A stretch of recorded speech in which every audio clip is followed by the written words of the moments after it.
self-fulfilling prophecy. It's a virtuous circle. If the more people participate in this, the higher the price goes, and the more people will therefore participate in this. They can't take secret stores of silver and dump it to try to knock it down? Well, the answer is even if they did that, it would beach ball back up, correct? Well, they can. The only thing they can use to knock it down is paper silver. But yet, at this point, all the new paper being generated is creating inflation. You see that right now. It's hitting in surges in which food drives and up the energy silver again. Exactly. So the more they try to attack it with paper silver, the higher the price of silver goes. We've got them in a corner. Well, for the first time in some foreseeable memory, and I'm talking to coin shops, I'm talking to people on the ground, I'm talking to Ted and other brokers, I'm making phone calls about this the last month, we see gold and silver versus what the public price is pulling away in the real world for what it sells and running out. That looks like we could be entering a zone where it really explodes in price. Yeah, there's scarcity. There is silver scarcity, and anytime you introduce scarcity into a market, the price discovery mechanism kicks in. At supply and demand. Price. That's a higher price. Well, it just keeps going higher because you've got massive buyers and very little supply, and as we've said, the only way to stop it is by throwing more paper at it, but that only encourages people to buy more physical. So we've got them, by their short hairs. There's nothing they can do to defend themselves here. They can keep throwing paper at it. They can keep settling contracts with paper, but that paper is inflating the system and increasing the purchasing power of the existing silver. Now, $500 silver is a doable target if this thing continues to go on a global scale. And I'm getting videos from all over the world. People are participating in this all over the world. So that $500 target is doable. That means that the bankers' fiat paper witch's castle has collapsed, and everyone is sitting there with real money to have a real economy and a real democracy with. As the Founding Fathers stated in the Constitution, there shall be no money recognized other than gold and silver. It's a constitutional mandate. The fact that there's fiat paper today is unconstitutional. The Founding Fathers figured this out 150, 200 years ago. They knew that if you let banks create fiat money, that they will use that fiat money to monopolize and enslave and to create all kinds of mergers and acquisitions that they're doing now. Exactly what is happening now is what they knew would happen.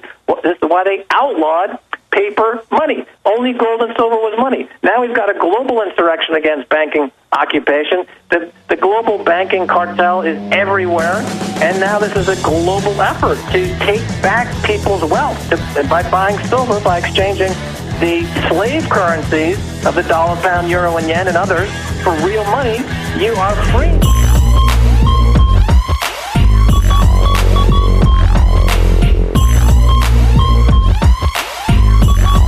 Well, you did it. You made it the #1 Google search term, bankers or us. And I'd say about half the links when you click on it are to sites that mirrored our article and our video.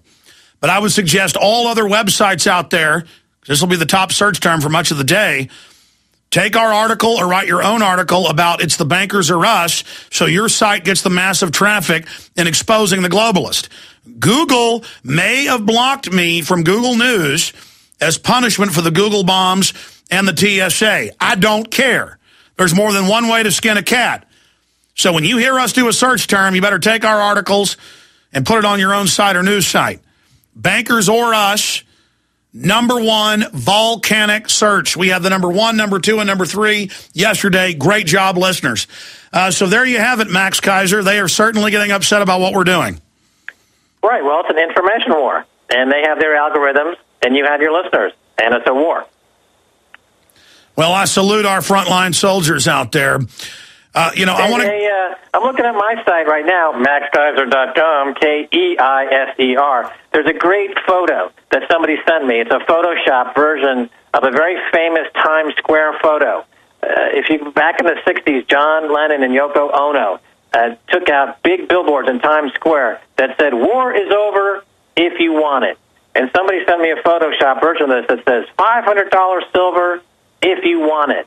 And that's really gets to the message here. If people around the world want $500 silver, that's exactly what they'll get. because all they have to do is go out and buy a couple of ounces of silver, and they'll get $500 silver. This is a mass global movement to stop the terrorists, just like back in the 60s. You had a mass movement that stopped the Vietnam War. This is a mass movement to stop these financial banking terrorists. Max, I agree. $500 silver. I want to get to some calls before we've got to end this overdrive transmission. But in your estimations and the estimations that have been done by major economists that you mentioned last hour, how much silver, physical silver, has got to be purchased to guaranteed annihilate the bankers? Well, the supply is about 100 million ounces a year. It's not really, and the industrial use is something like 700 million ounces a year. So there's already huge silver shortages right now, plus the hedge funds are our partner in this, and they're buying silver in billion-dollar quantities. So there's already, the hedge funds are going to make this happen anyway. So I'm telling you, the person who can only buy one or two coins, get in now, because the hedge funds who are buying $1 billion at a clip are making this happen right now. So the shortages are right now. And you made the point 3 weeks ago here on the show that as we drive this up, the greedy globalists, they're all going to join in and destroy themselves. They can't help it. They're opportunists, but that works in our favor because then we've got leverage against them. They'll sell out their J.P. Morgan buddies at the drop of a hat. You know, they're not going to sit in a bunker and get destroyed with the balance sheet of J.P. Morgan and their banking buddies. They're going to change. They're going to be joining our forces. We're going to convert them. We're converting them every day.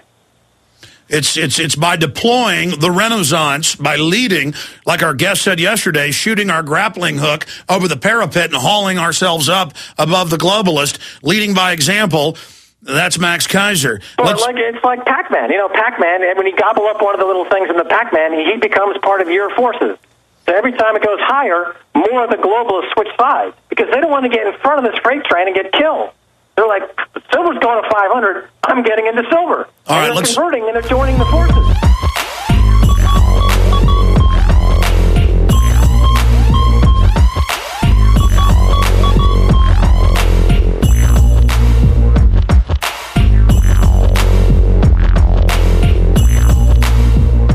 Anybody has $28 to buy a coin. Even people, homeless people, have $28 to buy a coin. And remember Gandhi in his march to the sea. As he got closer to the sea, the people following him turned into the millions. And what did he do when he got to the sea? He simply reached in and pulled a handful of salt. That's all he did, and that's all it took to annihilate the British Empire. Because there was a tax, the British had a monopoly on salt, and his joke was, it's everywhere. Yeah, exactly. Now, fiat currencies is the new imperial way to keep us locked up in prison. And by buying one little silver coin, or even a half a silver coin, or a quarter of a silver coin, or a little silver trinket, you are now part of the movement. You are part of the revolution. You've got that silver bullet aimed at the heart of J.P. Morgan. You are now part of the global insurrection against banking occupation. You could do it for $10.